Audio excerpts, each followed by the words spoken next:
What's up, guys? I'm nobody special. Cheers. It's the weekend.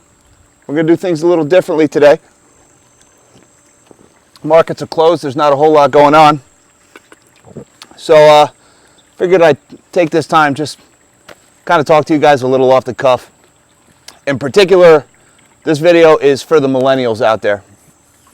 Now, millennials, you guys got kind of a bad rap, right? You ask your average boomer what they think about millennials, you're going to get lazy. You're going to get, oh, they just live in mom's basement. They don't do anything.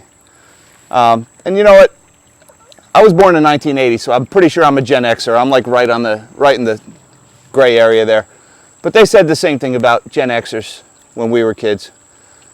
And to be honest with you, the more I think about things, the more I can sympathize with millennials, because millennials, with the exception of the greatest generation and what they had to go through, millennials are going to have it pretty hard.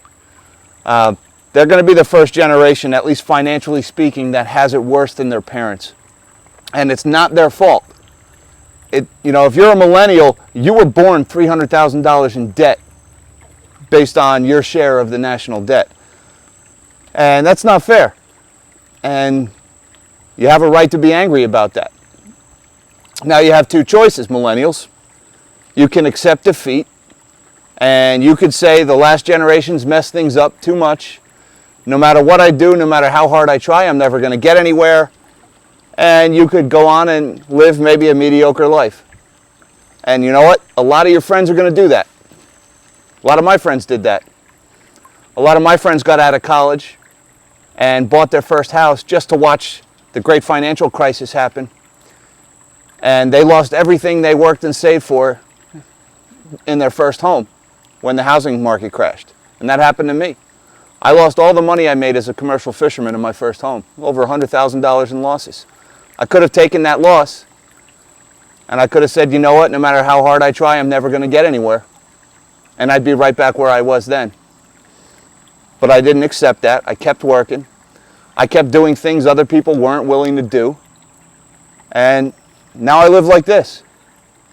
And I'm not making this video to brag. That's not my intention here. Because I've had to do some pretty crazy stuff to get where I'm at. And I'm not ashamed of where I'm at. I don't rub it in people's faces, but I'm proud of where I'm at. And it was hard to get here, and I'm proud of what I went through to get to that.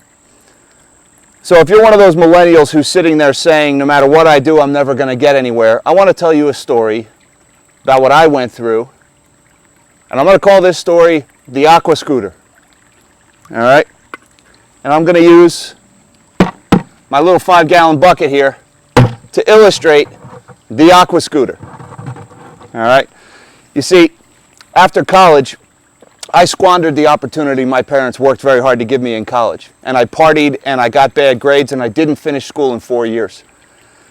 And that was on me. I mean, it was one of the biggest mistakes in my life, and I had to work so hard to get out of that hole. I took a job on a commercial fishing boat. I used to work on a scallop boat out of Barnegat Light, New Jersey. And we would go out for 2-3 weeks at a time, summer, fall, winter, all year. And it was miserable working conditions. Now, we'd be gone for 15-20 days, and there's no bathroom on that boat. Now, if you're thinking to yourself, 15 days, no bathroom, biologically, that doesn't work. Well, enter the trusty Aqua Scooter. You see, we had a color-coded system on the boat. The red buckets were for washing things and for cutting scallops into and for cleaning the boat. Now, I don't have a red bucket. I only have a white bucket. But the black buckets were something special. You see, the black buckets were reserved for the purpose of being the Aqua Scooter, i.e. the head. And if you don't speak nautical, head means bathroom. So without a bathroom, you had the Aqua Scooter. You had your 5-gallon black bucket. Now, half of the guys I used to work with on the fishing boat were guys who had done time before. These were some scary dudes. And those guys were shameless. I mean, they would just drop their drawers on the deck and sit right on the Aqua Scooter for everyone to see. They'd even smile and wave at you while they did their business. Me, I was a little more bashful. I was more timid. I would take the aqua scooter and I'd go down in the engine room. And the engine room is hot and it's loud. It's so loud. You've got this big 12-cylinder diesel main engine. You've got the hydraulic pumps are down there. You've got the generators down there. You don't dare go down there without hearing protection. You'll go deaf. And it's hot. But I'd go down there for a little bit of privacy. Now, I'm going to do a simulation for you here. We'll keep it modest. I'm going to keep my drawers on, but you go down in the engine room. Now, you've got a steel deck in the engine room. So, you put a little bit of water in the bucket, and you'd sit there and you'd start doing your business. But I need you to keep in mind, you're on a 65-foot boat, and at times you're going over 20-foot waves. So this boat is pitching and rolling and bouncing up and down 45 degrees every which way. And the reason they called it the scooter is because when you were in really rough weather, you had to hold on to that thing and you'd go sliding across the deck while you were trying to do your business. And don't you dare tip over, because then you got to clean it up when you're done. Now that's the kind of crap I had to go through to get where I'm at. I could have just said, you know what, I screwed up in college. I'm going to be a failure in life. And I could have taken a job in retail making $10 an hour. Or I could have been a bartender, or who knows. You know, I could have done a lot of things for a small wage. But I was willing to do things most people were not willing to do. And man, it was hard. It was not fun. We always said it was never boring. What did we say? Said it's not always fun, but it's never dull. And the aqua scooter is a perfect example of it. Now, if you've ever heard the expression, choose your hard, I'm going to put my own take on it. Being broke is hard. Working for minimum wage and trying to make ends meet is hard. Having no savings, having no investments, and then trying to live a full, enjoyable life like that is hard. Shitting in a 5-gallon bucket in high seas in a loud, nasty engine room is hard. So choose your hard. Be willing to do what the next guy isn't, and you'll get there. And there's going to be ups and downs, and you're going to take your lumps. All the money I made shucking scallops and pooping in a bucket on that boat, I lost it all in the great financial crisis, the global financial crisis. It all evaporated before my eyes. Didn't stop.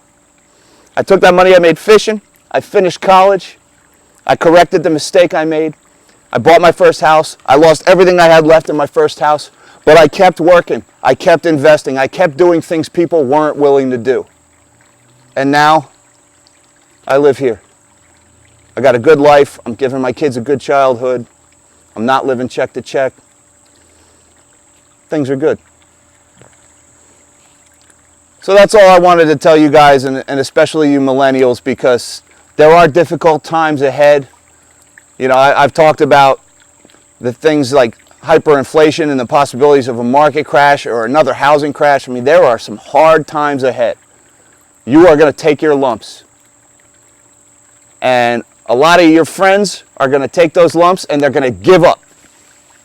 And even worse, they're going to see you not giving up, and they're going to try to convince you to give up. Don't listen to them. You don't have to argue with them, but don't listen to them. You do you. You do what they're not willing to do, and you will come out ahead, and you will make it. And you can have that life. That life that it's easy to think it's been taken from you. It's easy to think the other generations have messed this up for you. But you can still salvage it. You can still make a good life out of this. And with the carnage and the chaos that has come, there's going to be fortunes made during that time. And you can be the person who makes that fortune if you're smart and if you're willing to do what the other guy isn't. Guys, thanks for your time. Thanks for checking it out. I want you guys to have a good weekend, and we'll see you on Monday when markets open. Take it easy.